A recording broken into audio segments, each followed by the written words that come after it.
Episode 113, Gadis Malang dan Menyedihkan. Lingxi yang dengan senang hati dipeluk oleh Fei Hung tiba-tiba menjadi gugup saat wajahnya memerah. Fei Hung dengan lembut mengusap rambut panjangnya dengan jari-jarinya dan berkata, "Adik Xi, kau milikku sekarang dan kau tidak bisa menyesalinya." Fei Hung tersenyum licik, membuat wajah Lingxi semakin memerah. Dia suka melihat wanita menjadi sedikit pemalu. Tetap saja, Lingxi mengangguk senang dan wajahnya tersenyum bahagia. Fei Hung lalu melepas pelukannya dan pergi untuk membuka pintu. Lingxi membuat wajah cemberut saat Fei Hung berhenti memeluknya. "Yinar, ada apa? Apakah kau sakit?" Fei Hung bertanya ketika dia mengamati Huan Yin setelah dia membuka pintu. Fei Hung telah memberitahu Huan Yin bahwa meskipun dia bisa menggunakan indera spiritualnya untuk melihat segalanya di sekitarnya, dia tidak boleh mengamati apa yang dilakukan oleh orang lain. Bagaimanapun, dia masih seorang gadis kecil, jadi beberapa hal harus dihindari untuk saat ini. Huan Yin sangat ingat semua yang dikatakan gurunya, jadi dia mengetuk perlahan, tidak tahu apakah Fei Hung masih belum tidur atau sudah tertidur. Huan Yin gugup saat dia melihat Fei Hung. Dia saat ini mengenakan piyama yang indah untuk tidur yang membuatnya terlihat cantik dan menawan, seperti seorang putri kecil yang cantik.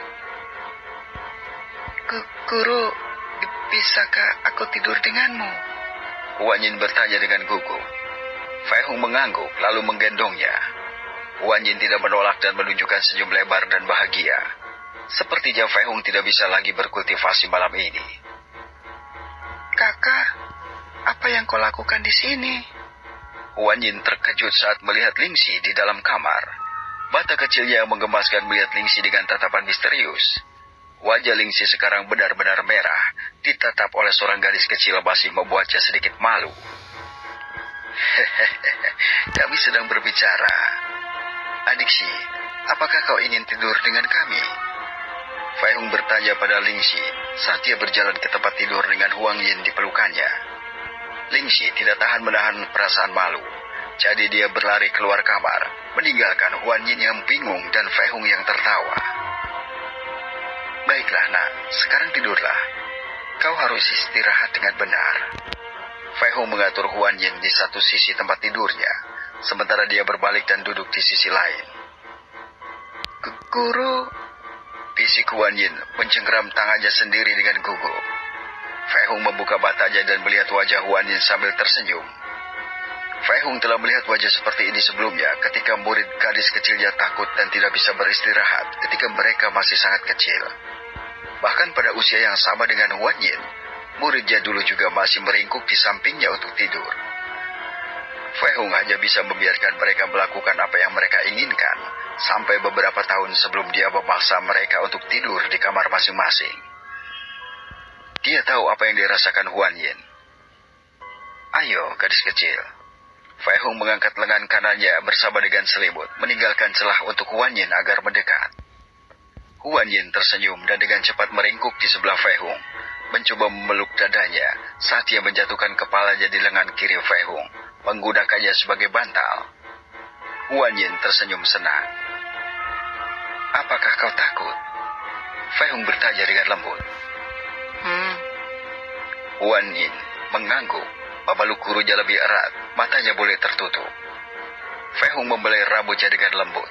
Tentunya Huan Yin selama ini hidup miskin dan sangat menderita, sehingga trauma yang dialami bocah ini tidak bisa hilang dalam semalam. "Jika karena suatu alasan, aku tidak ada di sini, kau juga bisa tidur dengan kakak perempuan Lingxi." Fei Hung memberitahunya dengan penuh kasih sayang. "Dia akan senang tidur denganmu juga, jangan takut." Huan Yin mengangguk. "Kakak perempuan Xi sangat baik, tetapi dia membawaku ke kamarku. Dia mengeluarkan banyak gaun miliknya ketika dia masih kecil sepertiku dan memberikannya kepadaku. Dia berkata bahwa itu adalah hadiahnya untukku.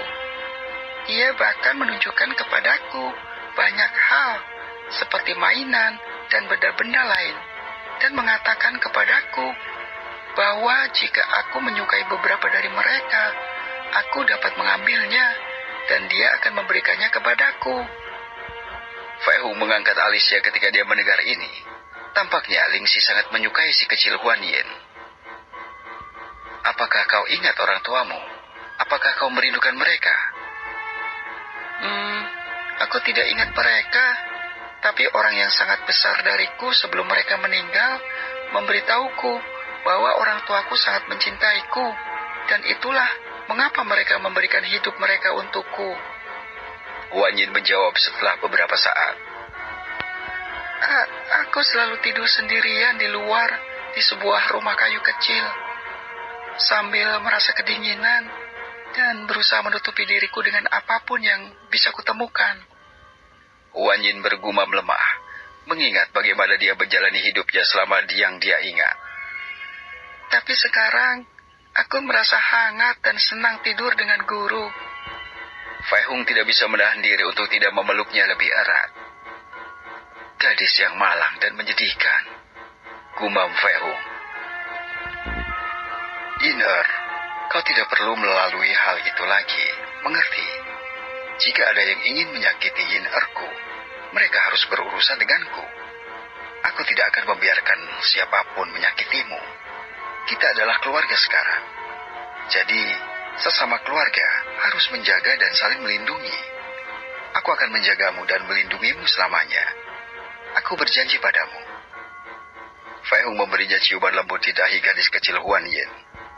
Fei Hung akan merawatnya mulai sekarang, memberinya sebuah cinta dan kasih sayang yang tidak dia miliki di seluruh masa kecilnya, mencoba mengisi kekosongan itu dengan cinta yang dia berikan kepada Huan Yin, dan dengan demikian menghilangkan trauma dan rasa sakit dalam diri bocah kecil ini. Huan Yin senang ketika dia mendengar perkataan Fei Hung. Setetes air mata mengalir di pipi lembutnya. Dia selalu hidup sendiri selama ini, tanpa seorang pun untuk berbagi rasa sakit dan penderitaannya. Selalu bekerja keras untuk dapat makan dan memiliki ruang untuk tidur di malam hari, karena dia mengerti, sejak usia sangat muda, bahkan jika dia tidak bekerja dan melakukan apa yang diperintahkan orang, mereka tidak akan memberinya makanan dan tidak akan mengizinkannya untuk tidur di rumah kayu itu. Keadaan yang dia lalui membuatnya terlihat seperti gadis dewasa.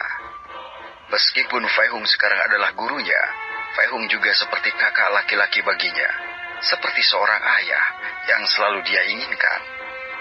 Seseorang yang akan bersamanya dan mencintainya, melindunginya dan merawatnya. Fei Hung akan memanjakan Huan Yin seperti anak seusianya harus diperlakukan.